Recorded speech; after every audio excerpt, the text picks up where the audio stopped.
শীতের একরকম বিদায় হতেই ভিন রাজ্যের থেকে আসা টনকে টন তরমুজে ভরেছে জলপাইগুড়ির ফল বাজার। কেননা এখনো অনেকটা দেরি আছে স্থানীয় তরমুজ বাজারে আসতে, অথচ তার আগেই সেই জায়গার দখল নিয়েছে কর্ণাটক ও বিহারের থেকে আসা তরমুজে। আর নতুন অবস্থায় দাম 35 থেকে 40 টাকা কেজি। তবুও তরমুজ প্রিয় ক্রেতারা কিনে খাচ্ছেন সেই ভিন রাজ্যের তরমুজ। আর এই তরমুজ কিন্তু শুধু জলপাইগুড়ির বাজারই ভরিয়েছে তা কিন্তু নয়, সমগ্র উত্তরবঙ্গের ফল বাজারেও শোভা বাড়িয়েছে। তাছাড়া এই রসালো ফলটির প্রতি অনেক মানুষেরই আগ্রহ আছে, তাই বিক্রিও শুরু হয়েছে। আর ক্রেতারাও এই মরশুমের প্রথম তরমুজের স্বাদ নিতে শুরু করেছেন। আসলে গরমের সময় তরমুজের চাহিদা যথেষ্ট বেড়ে যায়, তবে ফলের বাজারে সারা বছরই তরমুজ মেলে, অফ সিজনে সেটা কম থাকে। নতুন নতুন দাম তো বেশি থাকবেই, পরে যখন তরমুজ স্থানীয়ভাবে বাজার ভরিয়ে দেবে তখন দাম অনেক কমে যাবে। উত্তরবঙ্গের প্রায় সবকটি বড় নদীর চড়ায় তরমুজের চাষ প্রতি বছরের মতো এবছর হয়েছে।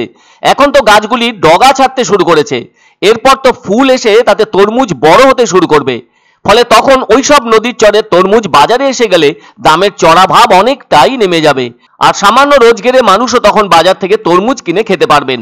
গরমের সময় অনেক বাড়িতেই ফল হিসেবে তরমুজ পরিবেশন করা হয়ে থাকে, যা অনেকেরই পছন্দ। স্থানীয় ফল ব্যবসায়ীরা বলছেন এখনো লোকাল তরমুজ উঠতে বেশ কিছু সময় লাগবে, ফলে বাইরের রাজ্য থেকে আসা তরমুজের স্বাদ নিচ্ছেন ক্রেতারা। গরমের সময় স্বস্তি দেয় এই ফল। মার্চ ও এপ্রিল মাস জুড়েই এই ফলটির কদর থাকবে অনেক বেশি। তবে শুধুমাত্র প্রশান্তি পেতেই নয়, স্বাস্থ্যগত দিক থেকেও ফলটির গুরুত্ব অপরিসীম। কেননা তরমুজের ভেতরে আছে lycopene, amino acid, vitamin, potassium, magnesium ও জল।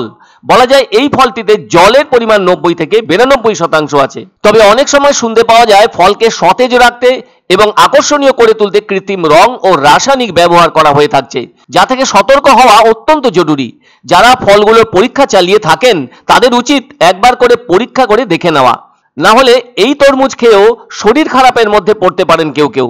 এটা তো ঠিক, সকলেই তরমুজ যথাযথ পরখ করে কিনতে পারেন না, ফলে তাদের পক্ষে তরমুজ কেনাটা সমস্যার হয়েই দাঁড়ায়। অভিজ্ঞজনেরা বলে থাকেন বাজার থেকে একটা তরমুজ যদি কিনে থাকেন তাহলে সেটিকে প্রথমে দুটো সমান ভাগে ভাগ করতে হবে, তারপর তার কোনো একটি অংশকে রেখে তুলোর ছোট ছোট বল তৈরি করে সেই বলগুলো তরমুজের লাল পাল্পের উপর কিছুক্ষণ ঘষতে হবে। যদি সেই তরমুজটিতে কোনো কৃত্রিম রং লাগানো থাকে তবে ওই তুলোর বলগুলির গায়ে রং লেগে যাবে। আর তরমুজে কোনো রঙের অনুপস্থিতির কারণ হলো তরমুজটি ঠিকঠাক আছে। কেননা পাকা ও টাটকা তরমুজ সবসময় মিষ্টি হয়ে থাকে, আর পানসে হলে তা দেখার ব্যাপার এসে যায়। বীজের রং যদি ফ্যাকাশে বা সাদা হয় তবে সেটি নকল তরমুজ হওয়ার সম্ভাবনাই বেশি। আসলে প্রাকৃতিক তরমুজের বীজ বাদামি বা কালো রঙের হয়ে থাকে। যাই হোক, এখন ভিন রাজ্যের তরমুজে ভরেছে জলপাইগুড়ি সহ উত্তরবঙ্গের সবকটি জেলার ফল বাজার, তাই ক্রেতাদের উচিত পরখ করেই তরমুজ কেনা। গরম পড়লে তরমুজের দাম একটু আরো কমবে, আরো মিষ্টি আছে লাল সারা বছর বাড়াবে, এগুলা মানে সময় আসলে সব বাড়া যাবে। লোকাল তো এখন দেরি আছে, এখন বাইরের মালটা আসছে। বাইরে মিষ্টি বেশি হয়, একটু ভালো হয়। আর চেয়ে নিচ্ছে, হ্যাঁ কাস্টমার চেয়ে নিচ্ছে, একবারই লাভা দিচ্ছে।